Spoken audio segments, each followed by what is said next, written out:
সুন্দর করে একটা হাসি দেন, আপনার হাসিটা আমি একটু দেখতে চাই।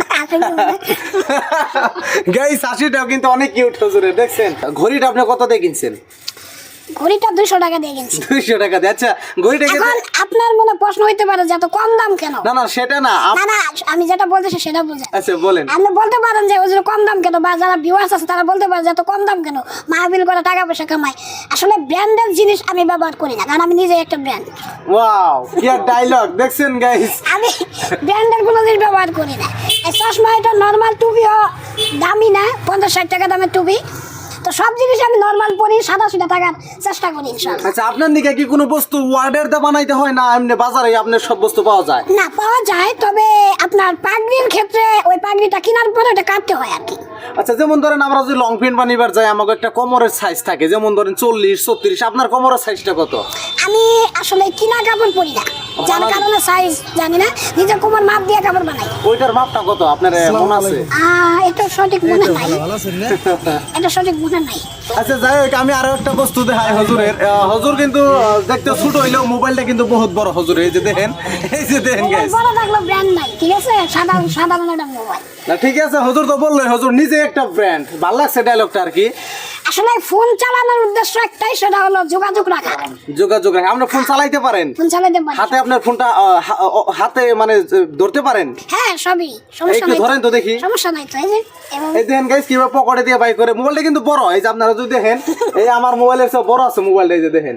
আর এই যে একটু ফোন লাগাইবো কেমনে করে, টিপাইবো কেমনে করে, এই যে দেখেন আপনারা, ওই যে টিপাইবো, এই যে সুন্দর 2 হাত দিয়ে টিপাই, দেখছেন সব পারে।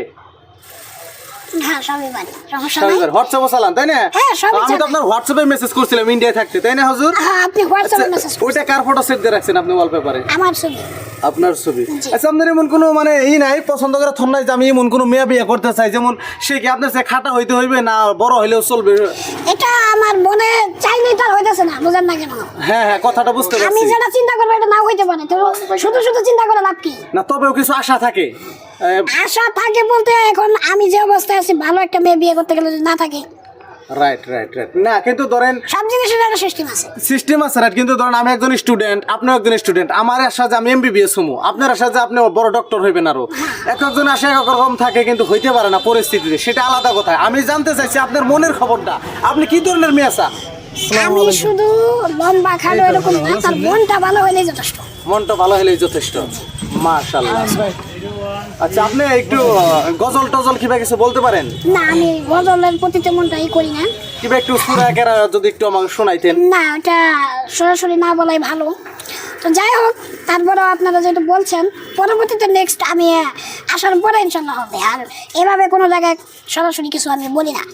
তো যাই হোক গাইস, হজরের সাথে অনেক কথা বললাম। আচ্ছা আপনার মা এই বড় আছে না না খাটো? আমাদের বংশে মানে 14 পুরুষ যেটাকে বলে, আরো বেশি উপরে যারা ছিল, হ্যাঁ, হ্যাঁ। এই রেকর্ড নেই। এই আপনার 2 ভাই? আমি থেকে শুরু, তারপর আমার ছোটটা। আচ্ছা আপনার কি জমজ নাকি মানে? না না না, ও আমার থেকে আরো 11 বছর ছোট। 11 বছরের ছোট? হ্যাঁ। আচ্ছা তাহলে আপনারা ও দুইজনই হয়েছে খাটো? 11 সালে আর আমি হয়েছি 2003 সালে। 2003 সালে? হ্যাঁ। আচ্ছা দেখ আপনি তো দিলে আমার চেয়ে ছোট, আমি 98 এ জন্ম হয়েছি। হ্যাঁ আপনার থেকে তো অনেক ছোটই আমি, আমার বড় ভাইয়ের বয়সের সমান আপনি। হ্যাঁ কিন্তু আপনাকে দেখতে দেখা যায় যে মানে হ্যাঁ বয়সটা 40-50 হয়েছে, মুখের যেটা আকৃতি ওরকম না, মনে মানুষ হয়। এরকম বলে যে দাঁড়িয়ে রাখছি তো এই কারণে মনে হয় জানি বয়স একটু বেশি। একজন বলতেছে এক মাহফিলে যাওয়ার পরে যে ওদের বয়স কি 35 হয়েছে। আমি না কি বলেন এগুলা, আমার বয়স তো 20ই বলা হলো না। পরে কয় না দেখে মনে হয় বয়স অনেক বেশি, এই প্রশ্নটা অনেকের মনে থাকে। তো যাই হোক একটু সুন্দর করে একটা হাসি দেন, আপনার হাসিটা আমি একটু দেখতে চাই। গাইস হাসিটাও কিন্তু অনেক কিউট হুজুরের, দেখছেন। আমি কলে বসে আছি, হুজুর কিন্তু দাঁড়িয়ে আছে, কিন্তু হুজুর সে একটু লম্বা আছে, আমি তাও। সমস্যা নাই, মাশাআল্লাহ। ভালো লাগলো আপনারা এত দূর থেকে আসছেন, আপনি যেহেতু কষ্ট করে ইন্ডিয়া থেকে আসছেন, আমি আপনার কাছে অনেক কৃতজ্ঞ। এবং বাংলাদেশ থেকে অনেক ভিডিও করে, কিন্তু বাইরে থেকে আজ পর্যন্ত কেউ আসে নাই। আপনি আসলেন, আপনার প্রতি অনেক ভালোবাসা এবং দোয়া রইল।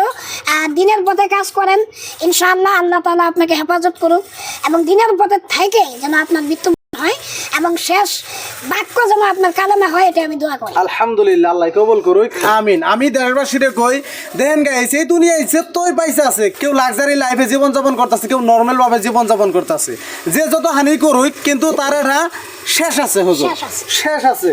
তো আমি আশা করুম এই ভিডিওর দ্বারাই হুজুরের নগে মিলে আপনারা দিনের পথে চলেন, সৎ পথে চলেন, সৎ কামাই করেন, সৎ খান, ভালো রাস্তায় চলেন। তো আজকের ভিডিওটা এখানে শেষ দিবার চাই। হুজুরের নিয়ে আরো কোনো যদি ভিডিও লাগে আপনারা কইবেন। আমার হুজুরের অনেক ভালো লাগে, আমি সুদূর ইন্ডিয়ার থেকে আমি হুজুরের সাথে দেখা করতে আইছি। আমার হুজুরের ভিডিওগুলো আগে দেখতাম, অনেক ভালো লাগে হুজুরের। যদি আরো কোনো কোশ্চেন থাকে আপনারা বলবেন, আমি হুজুরের কাছে জানার জন্য চেষ্টা করবো। ইনশাআল্লাহ। ঠিক আছে, সকলকে বিদায়, আসসালামু আলাইকুম।